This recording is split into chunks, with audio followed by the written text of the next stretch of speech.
Now, I know you've already, or at least are writing comments telling me the obvious, that yes, I'm reviewing a TV show for a request, and it happens to be for one of the funniest English dubs for an anime to ever exist. Well, yeah. I'm taking requests for those now. Like webcomics, patrons can now request for TV shows that have an animal theme. And like with webcomic requests, I have the right to decide how much I can actually cover due to time, which is dependent on the kind of show it is, how much there is in a season, complexities and stories and whatnot. Things to consider when picking shows of long length. Though, since this is just one season that doesn't really have a plot, I could probably knock out almost all of them if I wanted to. Now, I'm still unsure if I'll ever add video games to the request list, as after what happened last time, I really do need to consider getting actual equipment for it, as I really don't want to rely on other people's footage anymore. Considering the expenses for it though, maybe I should consider making milestones. Well, at any rate, you don't want to hear me talk about that. You want to hear me talk about Samurai Pizza Cats, right? Well, Zenith requested it, so let's talk about it. Originally called Kyoto Ninden Tiyandi in Japan by Tatsunoko Productions and Sotsu Agency, it was licensed over in the West by Saban, who distributed it as what you see now. Set in Little Tokyo, or Edoropolis in the original, it centers around 3 pizzeria cats. Speedy Cerviche / Yataro, the leader of the 3, Polyester / Peruin, the lead female of the team, and Guido Anchovy / Tsukashi, the smooth talker of the group. They're constantly asked by Big Al Dente, the commander of the Palace Guard, to help in stopping the Prime Minister, Seymour the Big Cheese, who while a rat in this version was a fox in the original, from taking over the city as they have no way to prosecute him for treason otherwise. Now, no matter what version you see this in, the show is obviously meant to be a parody to a lot of Japan's tokusatsu shows, like with the Sentai series and whatnot. Being made for younger audiences, it comes off as lighthearted, though if I had to guess, the Japanese version would occasionally try to be somewhat serious in its approach due to cultural differences in what people can take. Not to say the English dub is nothing but humor because of its audience on purpose, but it's worth noting that the original translations for the former were either poor quality or non-existent. So they had no choice but to make everything up. Now supposedly, recent DVD releases include English subtitles for the original, but I'd have to track one down first. More or less, this is what happens when you take something that looks funny and go Animaniacs with it. Like, this is its original opening.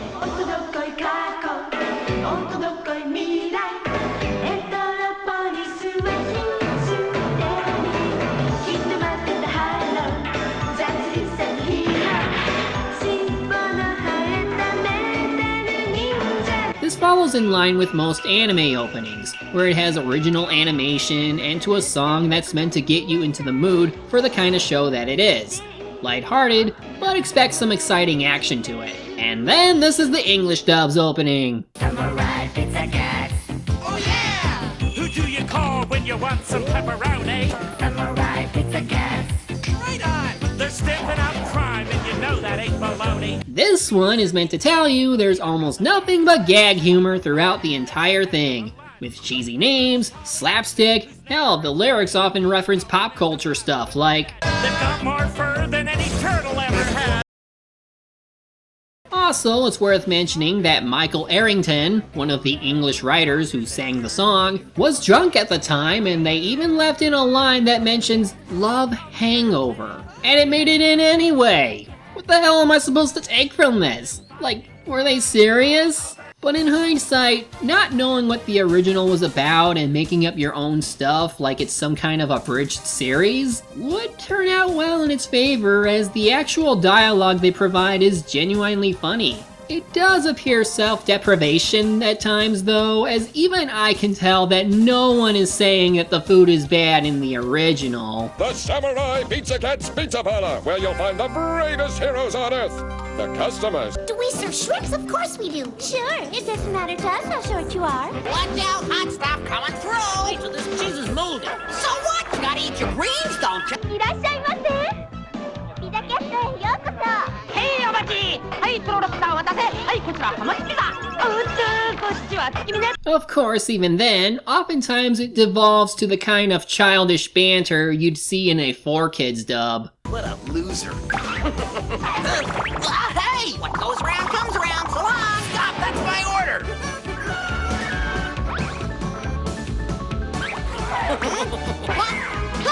Farewell, Flurbo. That does it. Looks like that poor schnook finally gave up the chase. Hey, what's going on? Either way, it reminds me a lot of Bobobobobobobo, where it often breaks the fourth wall while being very meta about everything. Things that would be serious are made into jokes, and sometimes the jokes, well, I imagine would be serious in Japan, but everything is one big parody anyway. Even the narrator is one big joke. This is Little Tokyo, a hometown like your hometown. That is, if your hometown is populated by flying cats, talking hippos, and other cartoon characters.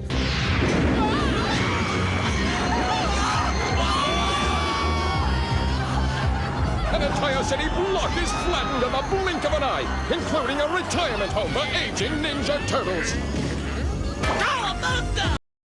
If I didn't know better, I'd say this was made to compete with TMNT like all the other shows with animal mascot characters. At any rate, the episodes mostly break down into this. We see some humor go on with the main trio before trouble arises, usually due to Big Cheese, even though again, he doesn't look like a rat at all.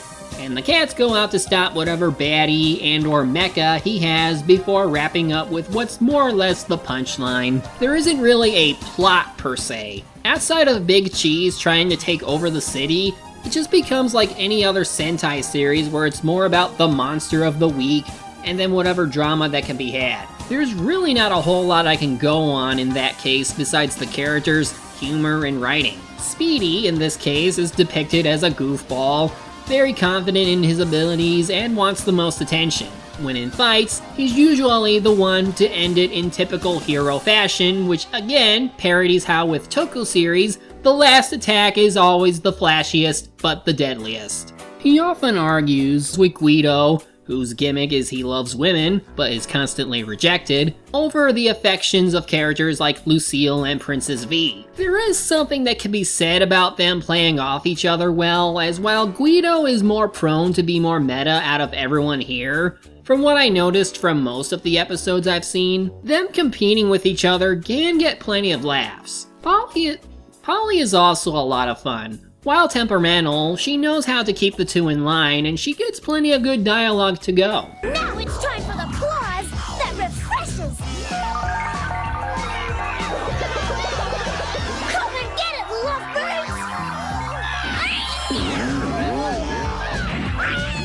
Of course, like everyone, she's made to play a stereotype of that one female character who acts cute and pretty but can be nasty if you provoke her, while the original plays them more straight where they don't force out humor to match that at every turn. Here it's obvious that even when nothing would let that character trait happen, they'll find a way to slip it in anyway. My breath smells awful.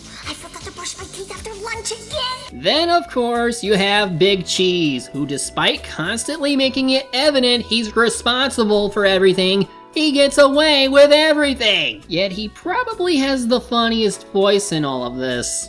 Don't understand the purpose of a carousel that moves all of Little Tokyo? It's obvious. If the city is constantly spinning round and round, the citizens will always be off balance and dizzy, and I can bring them under my power. I get it now, but there's a monkey wrench in the ointment. Monkey wrench? He's basically the James of this series, and this was before Pokemon. And even back then, because the network isn't as hard on the kind of visual humor like this, they can get away with him cross-dressing and the like. Speaking of network, like many things, the show was bound to the same kind of localization ordeals that just about everything that crosses over here would receive to better market to audiences. But that's censorship, and that's bad. God damn it, not now! Ugh.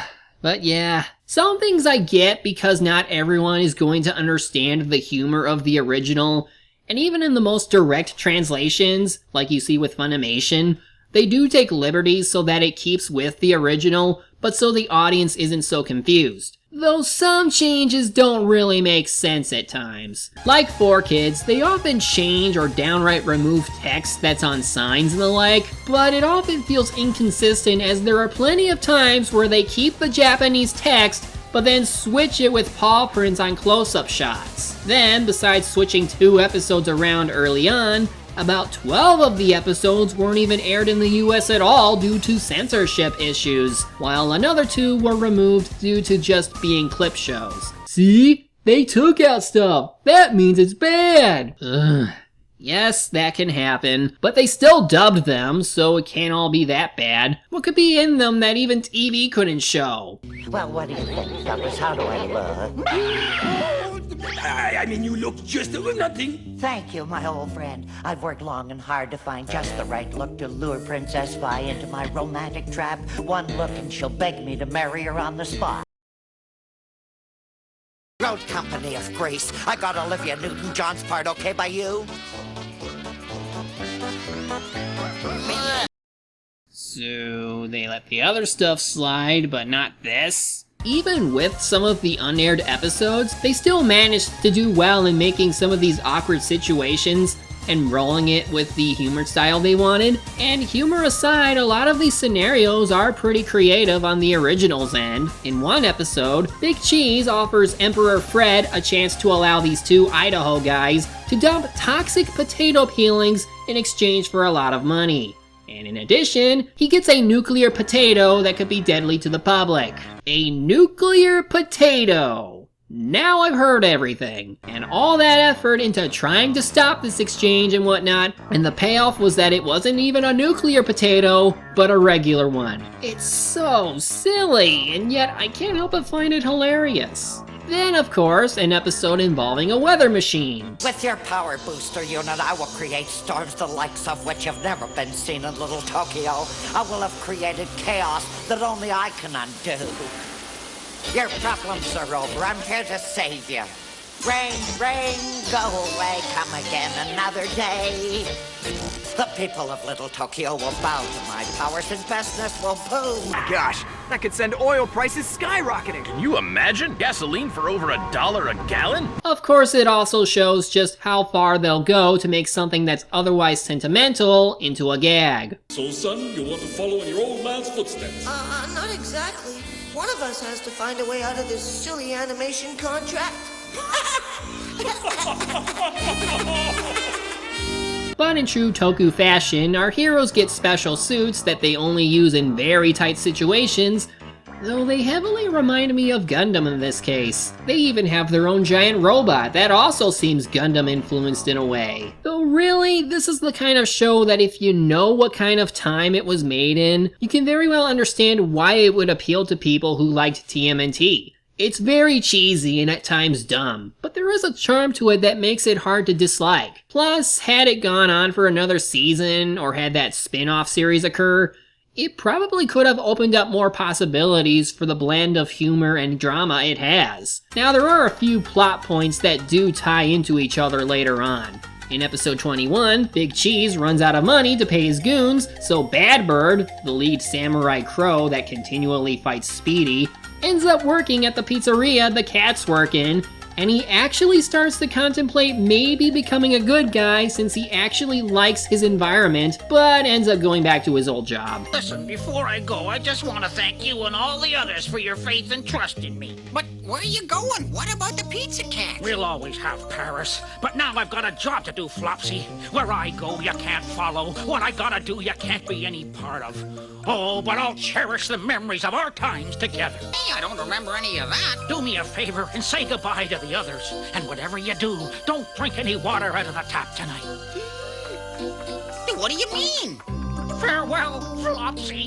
That name again. There's also an allusion to something that would happen in the series finale. in the form of a comet that Big Cheese takes control of and threatens to crash it onto the city lest he becomes emperor. With this two-parter, we see that Speedy and Polly have a crush for each other, and after fighting with Bad Bird, the development he had midway through the season actually comes to realization. Because deep in your not-so-black heart, you know we're no enemies, but good friends. Bad Bird is a friend and no cat.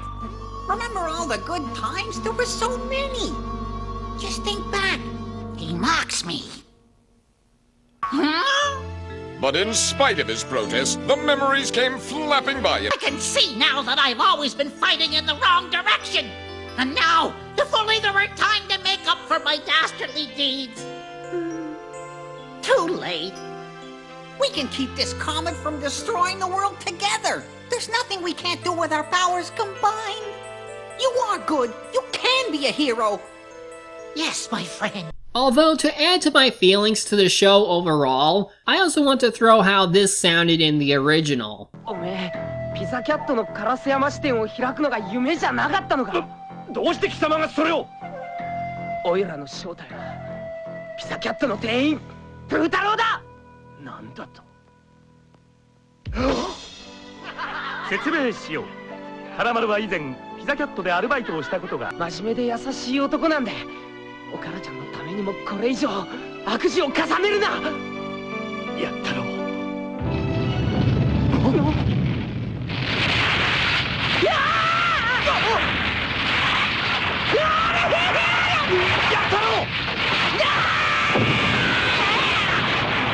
Again, without subtitles, I don't know what is actually going on, but with me in anime, I tend to prefer the more balanced blend of humor and dramatic writing, as it makes it more natural to me as, again, it doesn't always make it feel forced. See, this type of humor for an English dub is also a double-edged sword. It will also have plenty of cringe-worthy moments when it shouldn't happen, especially when there are some pretty epic moments that are kinda ruined by the dub. At this moment, I feel stronger than ever before in my life, and I know now that I was right to eat all of my vegetables in order to prepare for the efforts of this day!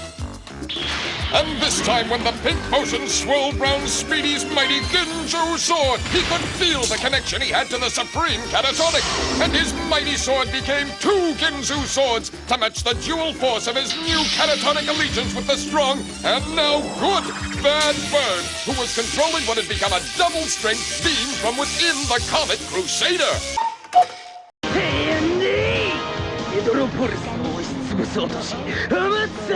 人々から輝く未来を奪おうと。説明しよう。ヤッタロウの正義の怒りが限界値を超えた時、妖刀マサマサの封印は解け、恐るべき力が解放されるのだ。そしてヤッタロウと一体化したニャゴキングは究極の必殺技を放つことができるのだ。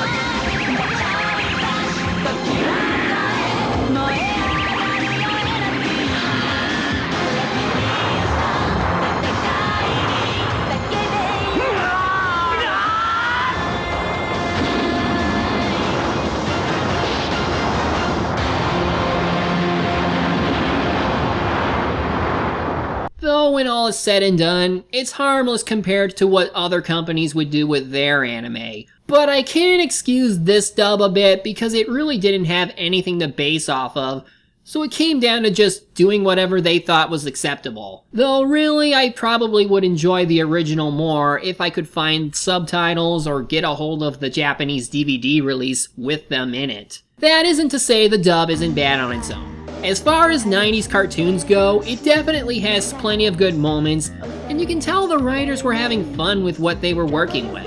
The animation is also bright and colorful, and very expressive at times. Though for me, I'd take the original music score any day. It's really a shame they couldn't get another season. I'd probably watch it now that I've gotten to see this one. Other than that, watch this if you're that curious to see what sort of insanity there is to be had with no translations and just imagination on their end.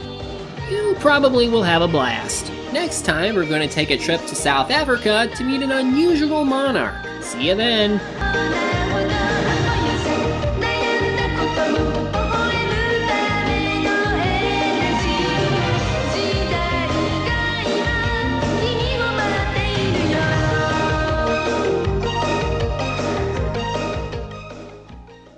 SpaceMonkeyMafiaStudios.com. What is that?